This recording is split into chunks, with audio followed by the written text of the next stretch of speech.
in parallel lines. I got lost in blockchains and tokens. Eyes closed again. I then realign. I see invisibility, clarity in chaos. I hold on to my core to make to the scorecard. Back in Studio 13, yes, I reach out my digital canvas and paints. What a beautiful abstract art on canvas. No verses, no, can accurately describe its beauty. Only the original OG can. Who then is the amazing artist? Who? And that, my friends, is my confession as a noob, N-O-O-B, as a newbie in NFT. I got that. Bernice Thorne, I'd like to invite you to stage. So, who are there any Gen Zs here? Did you understand all those? That was lovely. Yeah. Thank you. Thank you. That was so good. Thank you very much. Accurate, like actually beyond what I would expect. I did this piece intuitively in one afternoon. And the only thing in my head was I want space, I want openness, I want something mysterious. I come from Johannesburg where there's lots of thunderstorms and rain, and I think it was possibly in the back of my mind. But you nailed it on the head. It was when I was completely myself, left to it, and just trying to create something with a bit of space, with stains, with a limited palette, and I titled it Silver Lining because it's one of the only pieces that I found come together quite quickly. And it wasn't a struggle, and it wasn't trying to be anyone else. It was just being myself. Beautiful. Thank you. Actually, noob, N-O-O-B, is newbie, right? And then it's also pre-inspired by Rabab's painting Nubian. Love it. Amazing. All the connections we make, right? And somehow we're all talking about the same thing. All right, so next piece up. Right. I just want to share Sadie's Instagram handle is Sadie, S-A-D-I-E _Suleiman, S-U-L-A-I-M-A-N _art gallery. I'm sure you can all spell that. All right, so, right. I'll call upon Anna Galivo. Is she around here? Am I missing her? Oh my God. Do we not have Anna? Okay, we'll come back to Anna. All right. We'll go with the next one. We'll just move with the next one. And for the next one, I have Dania. Dania! Round of applause for Dania.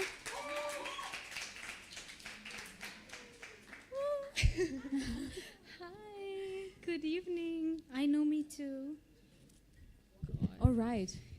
Okay. So take a look at the piece of art as well, guys. Awesome. Dania, stage is yours. Yes, thank you. Thank you so much. And thank you for this opportunity as well. I'm very glad to be here this evening. So I will go right ahead and start the poem. It goes, what does it mean to poet? Now, you may think that that sentence is grammatically incorrect, but it is the exact way I want to phrase it. What does it really mean to poet? A loaded question like that does not have a singular answer, though one can argue that to be a poet is to crave an acknowledging glance of a stranger's eye saying, I know you feel too much. It shows. And to be a poem? Well, to be a poem is to look akin to a multitude of colors strung together by geometrical shapes, something that gets you thinking, was this painted in a fit of rage or as a song of desire? Gets you pondering, did the writer write their piece in a bus stop after kissing a lover, or were they in the uncomfort of their room miserably being a slave to the letters? Gets you lingering, why must one paint until the acrylic seeps through the canvas, perform until the voice is lost, write so that even the paper itself responds back? Is it all only to be understood? If you ask me to define the impossible, I'll paint you a picture that says, to poet is to love with a love that is more than a love, and to long for too long it lasts longer than the want. It's to grow younger with each year you age up. To poet is to be robbed time and time again of what you thought defined your core, forcing you to keep redefining yourself over and over. It is to hold on to the sentiment of before while pushing the reality of the now under and under. To poet is a flower picked up on a May afternoon, blossoming into plumes sprung from spring, laminated and lost, tattooing itself onto you. Its chlorophyll turning you into too much green and some blue, some red and some more. To poet is everything I've let go of does not bear claw marks of mine on it at all. This poem is way too gentle for that. Everything I've resigned from loving has bite marks, deep embedded in the soul of every potential, sinking deeper the more human I allow myself to be. To poet is anywhere I've gone, I wished it home. Any friend I've had, I've hoped them true. And any love I've suffered, I willed it eternal. Whether the love or the suffrage, I decide as I go. To poet is no one I've been was ever satisfied enough to satiate the greed of my yearn. No one I've been is enough of me and her. No one I've been will be exactly who I am. So to poet is everything seen anywhere written by no one. Thank you. Amazing. Wow. All right. Thank you, everyone. Another round of applause, maybe, if you want. All right. So the artist for this is Fink22. That's the name I've been told to say. Rabab, are you going to speak? Okay. Yeah, okay. So, again, Fink is one of our artists here in the studio. This is his space, and it's fun to be in his space. He's actually now exhibiting at Foundry. If you guys want, it's a really fun, it's an amazing exhibit. But this one was from a previous exhibit that he had, and it was called Urban Decay. He sent me this about it. It's living amongst the polished and highly manicured environment of Dubai. Fink finds his mind and eye longing for something more. He's inextricably drawn towards what he describes as urban landscapes, the worn, lived-in, scarred, and broken surfaces of buildings that are hidden in plain sight. So, yeah, that's what it says. Thank you. Thank you. How amazing. Well, that sort of ends our session of ekphrases. Ekphrases. So thank you very much, everyone. There is more.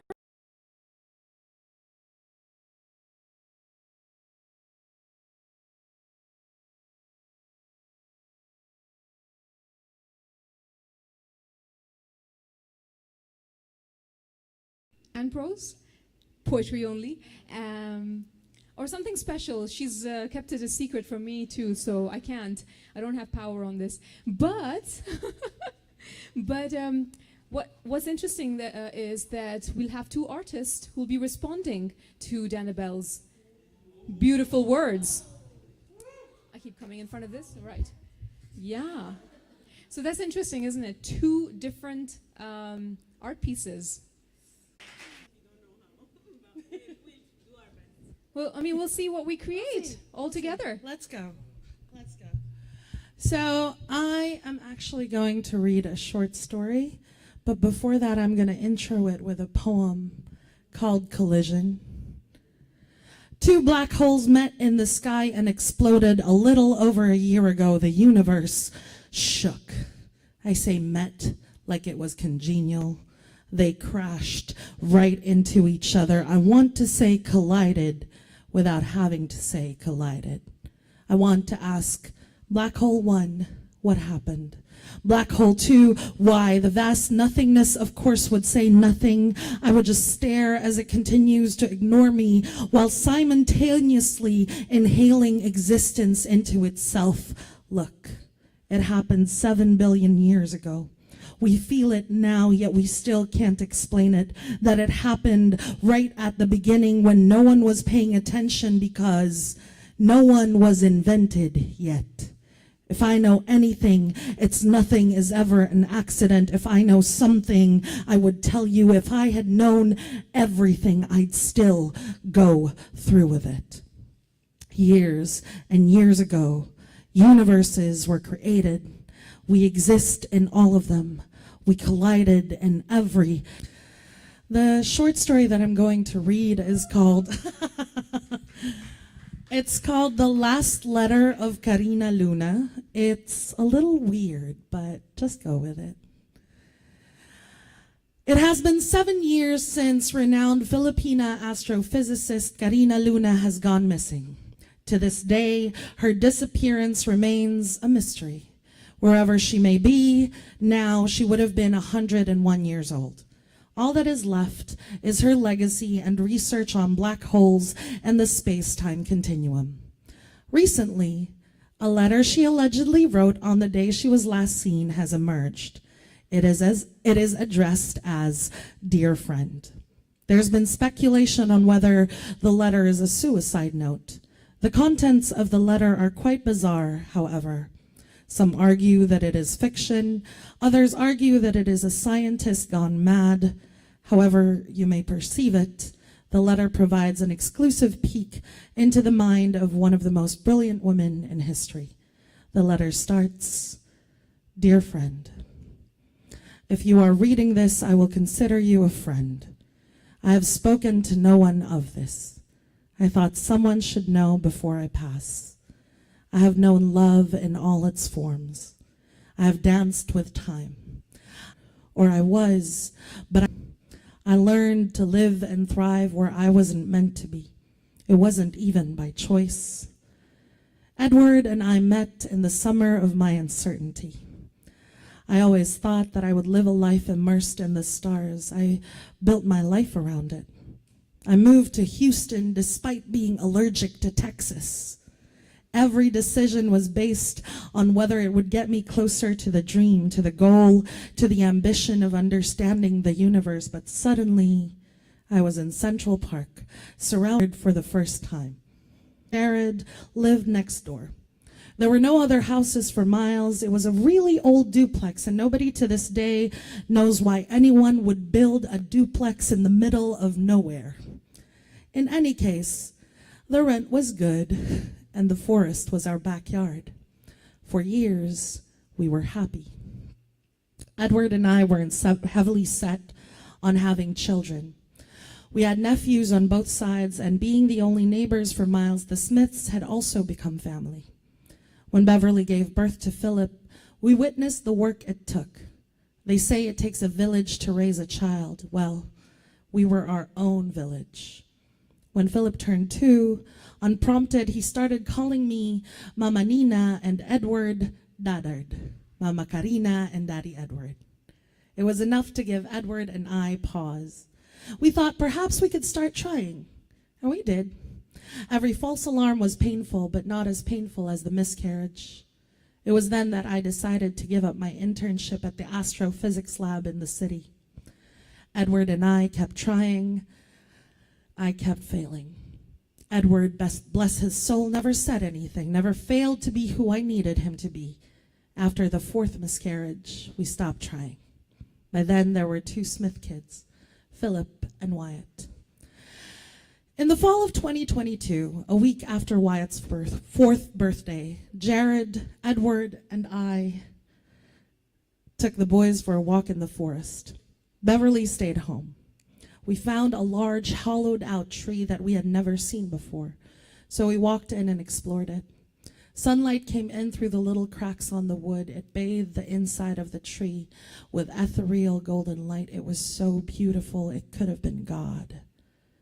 I don't know how it happened, and I'm not going to attempt to explain it. Whatever it was that had happened, happened. I used to think it was a mistake, a cruel game that God played. If there is a God or several, I would like an explanation. Perhaps when I sleep for the last time, I will wake up, walk down the hall, and open the door to the answers.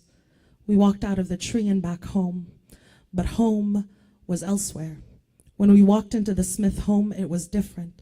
There were boxes everywhere. Beverly had packed up and announced that she was leaving.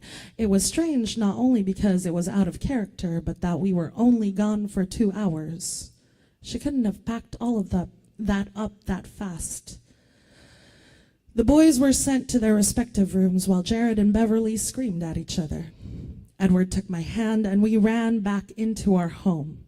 He looked at me squarely. With panic in his eyes, he begged me to tell him that this is not happening. Specifically, that it will not happen to us. I wanted to tell him. I wanted to calm him.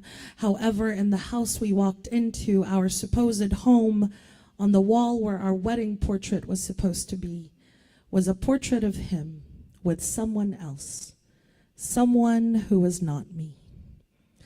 Moments later, we heard the door open and we hid in the closet. There was the woman in the portrait, and there was another version of me. I know this is hard to believe. Imagine how I felt, how Edward felt. I started to feel dizzy. Initially, I thought it was the confusion, but the earth started to shake violently. Edward and I tumbled out of the closet. From here, my memories have blurred, perhaps because I was looking through tears. I remember that suddenly there was a rip, a tear in the fabric of air like a doorway. I watched it happen as it was happening. I was stunned, frozen. I could see Edward's hand grab a hand that looked like mine, but it wasn't my hand. Before I could react, they went through the tear. Edward and then me, who wasn't me, Edward and I locked eyes for the last time, and the doorway closed. Somewhere in the expanse of time, there is a universe where it is my hand he takes to walk through the rip in existence. In the timeline that I lived through, I woke up in the hospital. The earthquake was catastrophic, destroyed our home and everyone who lived in it. I was the only one who survived. I was devastated for a long time. For a while, I thought I would go mad, and maybe I did go mad. And maybe this is the story I picked to tell myself. Much like how the world doesn't wait for the sun to rise, and instead, at its own pace, the earth turns itself to face the light. I eventually picked myself back up. I went back to the stars. I worked. I did important things. I won't bore you with the details of the work. You might have already seen all the headlines. I didn't marry again. I say again, but in this timeline, I was never married. There were lovers, sure. I wasn't in love with any of them. I cared for them. I went through the motions of being in love with them. It felt like I was playing the part of the lover, not begrudgingly. I was happy to be playing the part. At times, I was sad. Not all the time. Life would have been completely monotonous if I was just always happy. Admittedly, I was lonely, much more often than I would have wanted to be. I wish I had been less so. There were nights where the silence felt heavy, unworkable, and completely unreasonable. I'd have preferred sadness. I can sit with sadness. Loneliness needs someone else to sit with. Thankfully, I was busy for long stretches. Busy was good. Busy saved me. Busy took me out of myself. I needed busy. Not surprisingly, grief lingered. It's strange, but in grief, I felt less lonely. About a year ago, I finally found the courage to confront the woods. I went back to where we used to live. The tree was still there. It was beautiful, and the ethereal golden light of God still lived there. I did not go inside.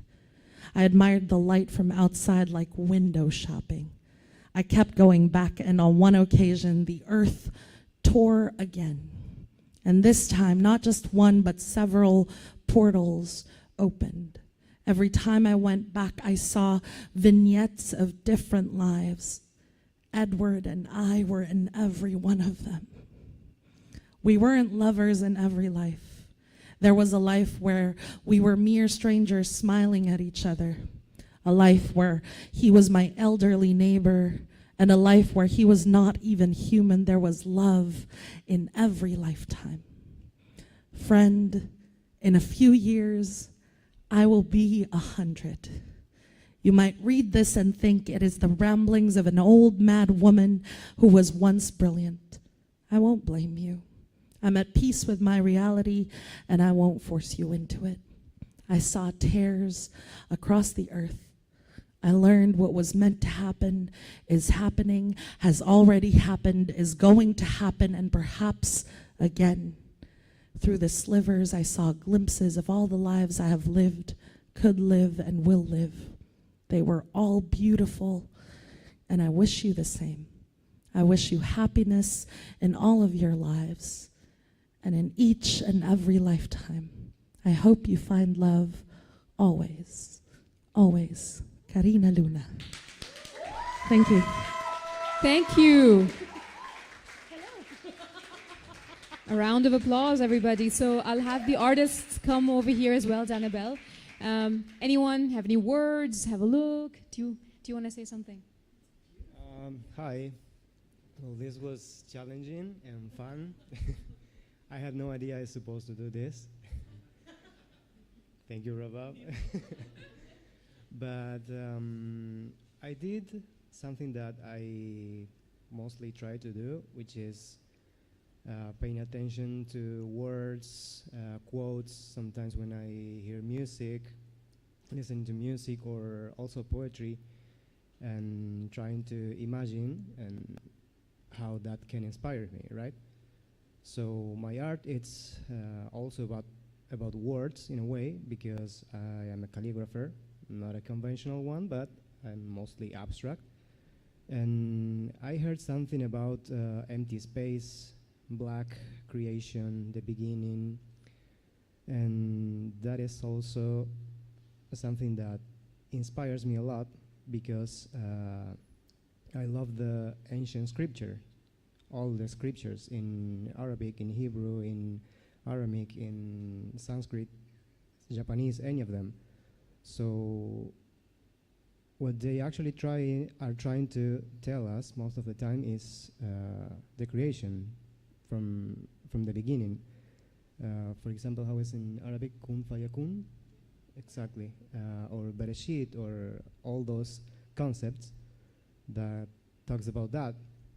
So that's what I focus on. Also, I heard the word and the concept of love, and how could it be possible, all the creation and all that exists today, if it's not a love intention, right? So, yeah, that's what I try to do. Yeah. Thank you. You got me again. I'm never leaving. I think I got stuck on collision. Really, because it's like, again, my figures are always colliding, and I think in this instance, I don't know if you saw, but like the chart exploded on me. So yeah, it's like inner collision and And that, yeah, the two figures is basically twin flames and soulmates. So We love it. We created something together. That's awesome. I hope you're all enjoying. This has led us to the last leg of the night. Yes, and we're going on to open mic. So some of you have signed up. Thank you very much. So we've got some, just to be wary of time. So the ones that we've already got signed up is what we're going to, who we're going to call on stage. Well, it's open mic, so I'm going to start with a poem by myself. All right, so, right? Okay, So because it's interesting, like writing and painting, all of this, there's an element of remembering to it. So I was thinking, I'm not going to respond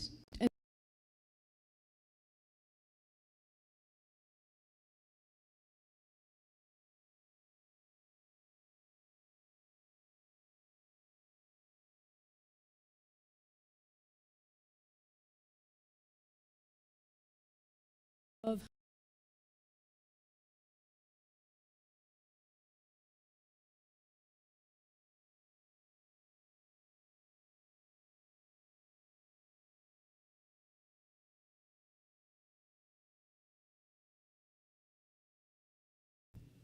I simper in the soft, sultry scent of you.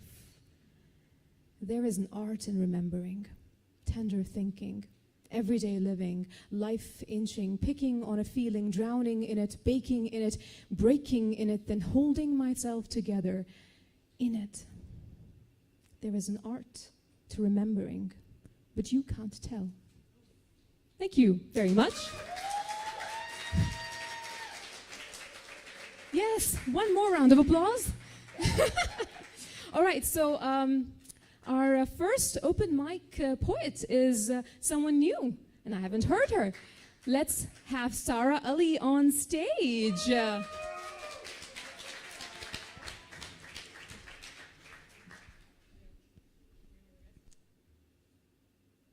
Okay, so this is actually my first time performing in Dubai. And I thank you. Shukran. Can I hear you properly? Perfect. Thank you. And interestingly, I think this is actually an older piece, but it's kind of relevant right now because a lot of new actions I think every day is really a moment, a time to start over. We don't always do that, and I think it's not really that we can't change, it's we take a lot of time to prepare to change, getting ready to change. So yeah, here it goes. And the piece is called You Are Taken Care Of. You know that feeling where your mind is racing so fast you can't think? Your breath becomes quick and shallow. You can hear your heart pounding in your ears. What if it doesn't work out? What if I fail? What will people think? Are my dreams too big? The inner critic at its best. Often we want to try new things, new ventures, new ideas, new ways of life. Yet we are afraid of the discomfort, stunted and crippled by the fear of failure. But what if it does work out? What if you become the first to graduate? What if you heal? You were created from infinity. You have a beating heart and a body that is nothing short of a miracle. You have eyes that supersede any camera and a mind that can be molded daily. That feeling in your heart that you can reach higher, that you can dig deeper, that there is still so much untapped potential in you, and that you still have so much to contribute. Trust that as much as you trust the beat of your heart. Walk in the direction of that which pulls you. Take that first step. Try. That is in your hands. And once you begin, watch as the right doors open, paths pave out, and the right people walk in. Synchronicity at its best. Set your intention. Believe anything is possible, and walk your path with conviction. For the one who was there at the beginning and the one who will be there at the end is also here for all the in-betweens. Trust that your Creator's hand hovers above you. You are taken care of. Thank you. Thank you very much. Another round of applause for Sarah Ali for her first performance. All right. Okay. Right. The next person up. So, by the way, all the poets who performed earlier in response to the art will mention their names on our Instagram, so you'll see their handles, and also the artists. So you can find them there if you want to follow their work. I have next up Fuzzle. Is Fuzzle still around? I have someone signed up with the name Fuzzle. No? Oh, well, she signed you up for an open mic. Nebraska, come on stage then. So this is my debut poetry collection, published with Austin Macaulay London. There's also a UAE branch, but this is published with London. And it's basically about post-colonialism, classism, migration, racism, but it's also about philosophical themes like the nature of mind, consciousness, really, really deep sort of academic philosophy, but I've sort of engaged with it as well. And I'm just going to read a few poems. Okay. Post-colonial memory. This is the first poem in the collection. Malignant apprehension shades into keen-eyed recollection. The wounds of the past never heal too perfectly. Hope cannot extricate pain emerging out of nowhere to burden already heavy shoulders with yet more unflinching rage. So this is about like the post-colonial experience. Thank you. Time. The past merges with the future, fetters each quicksand moment, darkening the mind's eye. With overwhelming desolation, life seems but a fleeting arc set against the pendulum of death. Yet enclosed within memory, timeless impressions preserve, a most splendid epiphany, celestial light of renewal. Okay, and just really beautiful one near the end. Yeah. Nature heals all wounds. Spring comes with glad tidings, the earth blooms before my eyes. Life emerges from the bowls of death in a vigil of dreamlike beauty. As bright cherries blossom under a blithe and merry sky, Eden awakens once more. I witness daily acts of grace, the substance of attraction encircles us with fresh hope. Okay, thank you. And is the time up? Or okay, this is probably the best poem in the collection, Ramadan. Blessed month of purposeful joy, a harmony of ascetic love. Your days are light and gentle, with soft and meaningful necessity. Ancient and enlightening rhythms mark the path to inner liberation. The unfastening of burden and desire traverse the soul in holy accord, drawing the believing multitudes into the slow exile of the flesh. Animate the growth of the spirit, wandering through night and day, appearing so lost to the world, yet the believer knows the truth. We are more than mere perception, reflects on the state of their soul, by opening windows to the sacred, the instrument of illumined perfection. Amazing. Thank you so much, Nibras. What's the name of the book? Sorry. It's Post-Colonial Metaphysics by Nibras Malik.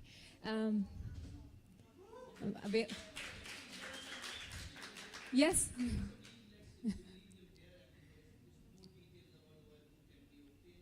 All right, so next up is Mr. Maher Gidwani. We know him. Come on then.